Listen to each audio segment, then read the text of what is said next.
All right, our next session is around harnessing AI and triage tools in digital forensics. So, welcome to JJ, Kevin, and Stephen, and I will turn it over to you. Thank you, Lacey. Really appreciate it. My name is JJ Wallia. I am the CEO and co-founder of ADF Solutions. We started the company 20 years ago to solve backlog problems that it was prevalent in the industry. And today we are integrating new technologies and new approaches which include AI. We started the company, we were selling enterprise AI solutions to the government to solve CSAM cases, and we realized that we did not address the backlogs because this sat on enterprise systems and the data took forever to get in there. We were told that the problem is down at the collection in the field, so we developed tools to do rapid extraction of that data and were funded by the US government to start that. I'd like to introduce Kevin Lothridge. He'll tell us a little bit about himself. Good afternoon, everyone. My name is Kevin Lothridge, and I've been a practicing forensic scientist for 4 decades now. I started in a traditional crime laboratory doing drug analysis, and then I moved on to running a global forensic science education, technology, and training program called the National Forensic Science Technology Center. It actually started when O.J. Simpson was driving his Bronco down the 5, and we, as crime labs, realized we were going to get a lot more scrutiny than we'd had before. I was also in the room when the federal crime lab directors started talking about something called digital evidence and how that was going to be recorded and analyzed. So it was back in the early days. I've worked on some programs with the National Institute of Justice on first responder guides for digital evidence, done a lot of program building for both law enforcement, the DoD, as well as other federal and international agencies. I'll turn it over to Steve. Thank you, Kevin. My name's Steve Randazzo. I'm a sergeant for the Fairfax County Police Department.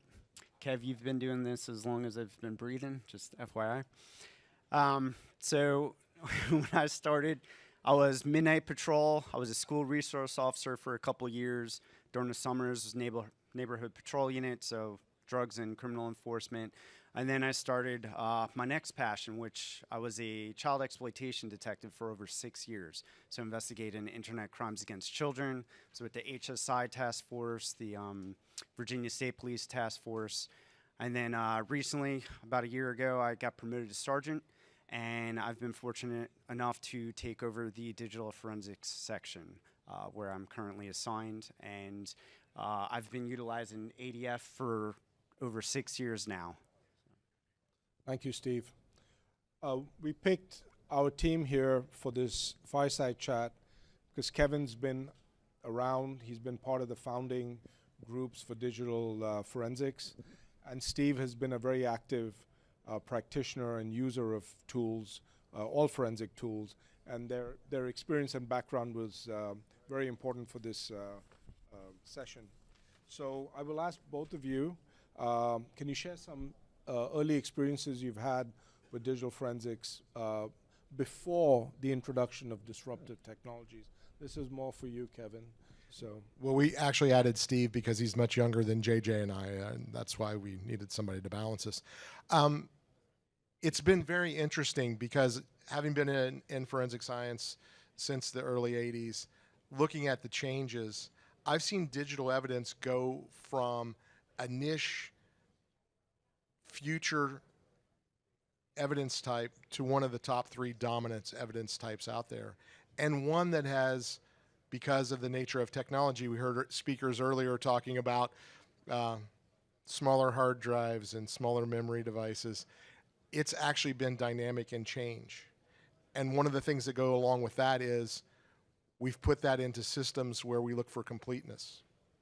And sometimes completeness is the enemy of getting the answer we need today. So I've seen that change. I've seen where, I don't want to say it was craft-based early on, but those of you that have been around, maybe not as long as me, but a while, if they're doing digital evidence originally, they asked somebody who was good with, raise your hand if you're good with computers or can turn one on and turn it off. And now we're at a point where these are leading major investigations. Yeah, so when I, prior to law enforcement, I was a computer technician. So I know back then when we wanted to image machines, we're using that big kangaroo machine, take hours just to image these IDE hard drives, right?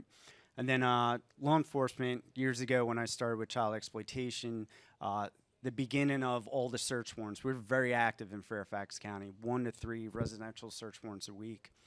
And it was a lot more computers, laptops, because even though phones were still smartphones, a lot of people had them, they were still using a lot of laptops, tablets, and such.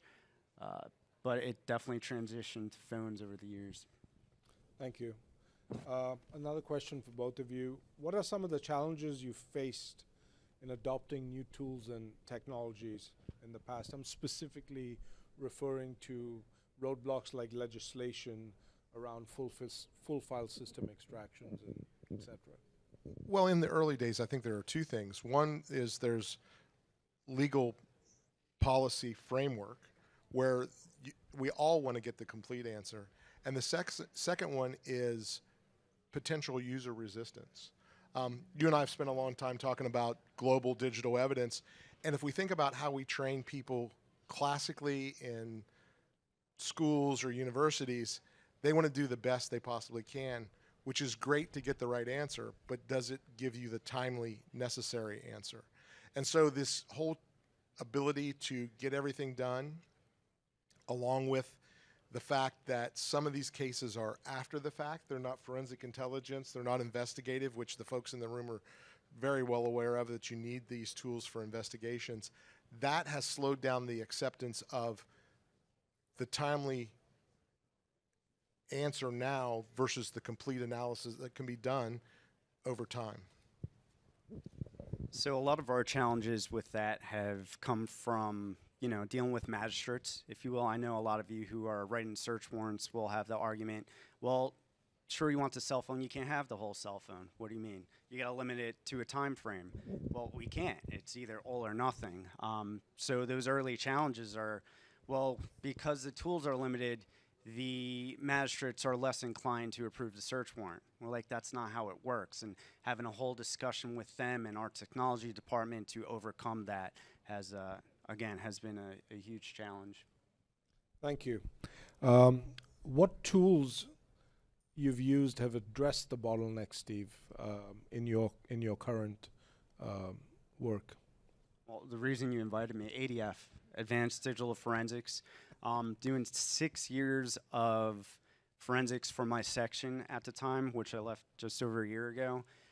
The perk to triaging, which that's the bread and butter of what ADF is, on scene I'd be able to go through a dozen, 2 dozen machines, and I'd be able to determine what needs to come back with me. Thank you. Kevin?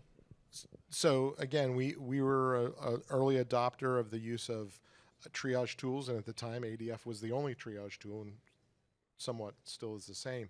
But we were looking for it from a forensic intelligence standpoint. So it was being applied in a non-traditional, non-law enforcement way to get an answer that could be turned around into actionable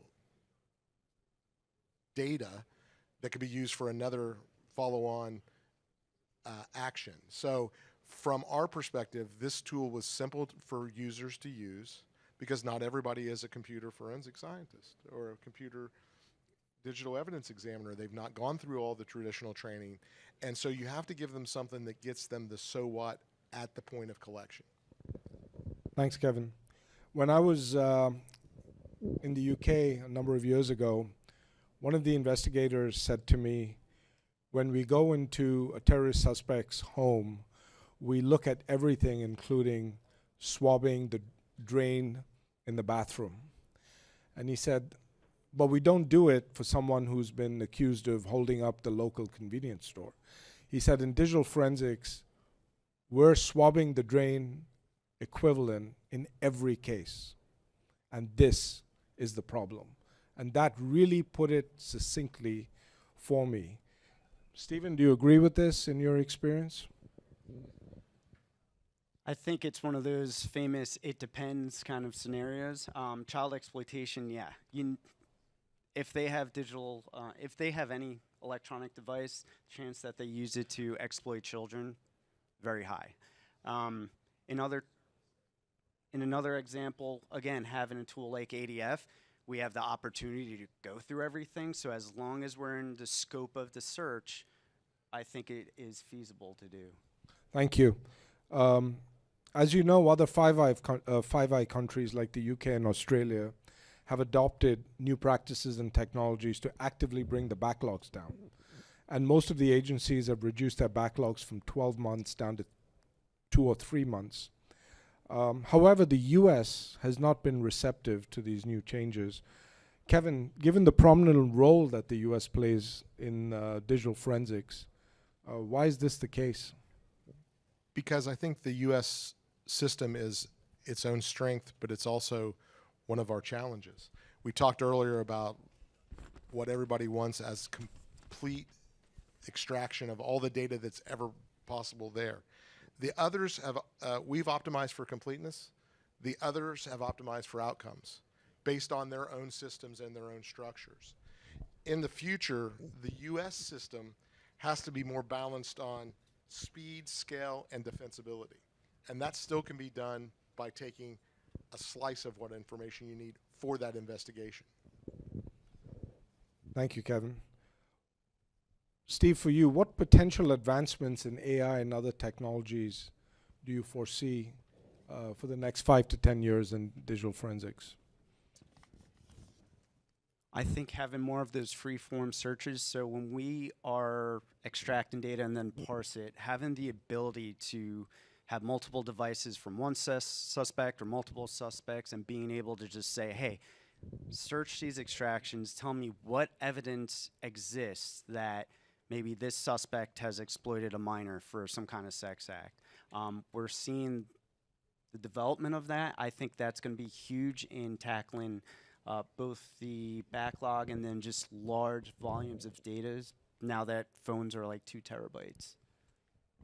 Kevin, do you have any thoughts on this? Yeah, I do. I think there's been a lot of discussion about AI, and there's a lot of discussion every day about AI.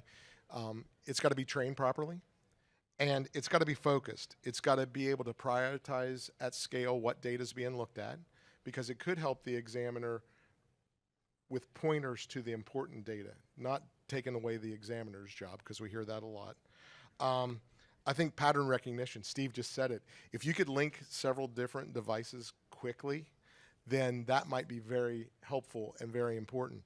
If you can take images and match them from device to device to device quickly as well, I think that's important. I don't want everyone to think, and we all know this, AI is the answer to everything. It's a tool to be helped and used in these cases. And then I think the other thing is, if you could have investigator level access to multiple devices even within an agency, you might link cases together that you can't now because it may be individuals looking at data. So that's what I think about AI. Thank you, Kevin.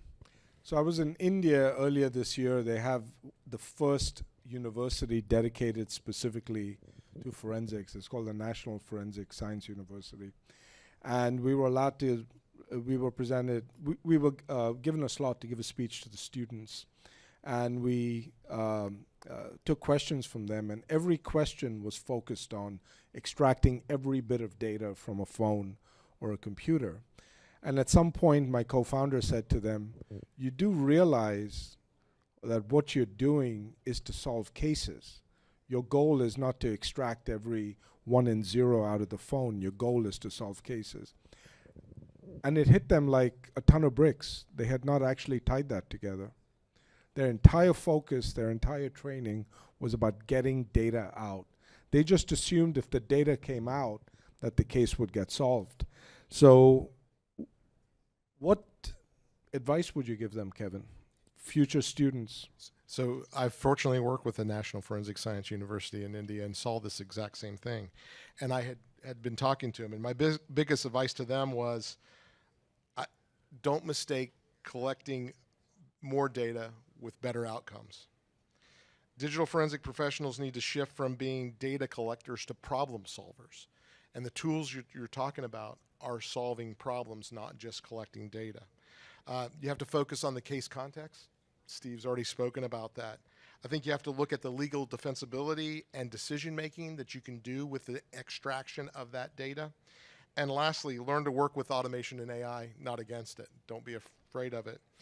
But my closing line on this whole thing is, we spent the last 30 years providing digital evidence matters, and the next 30 years will be about proving we can use it fast enough to matter.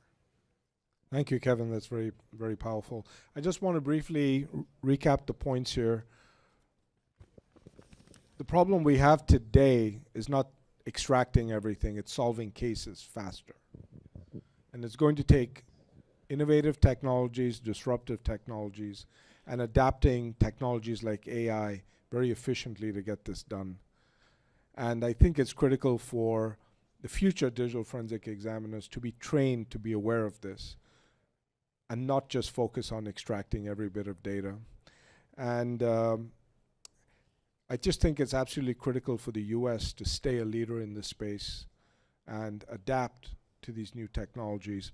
It's a little disheartening for me as an American to see some of these other countries move forward and solve problems.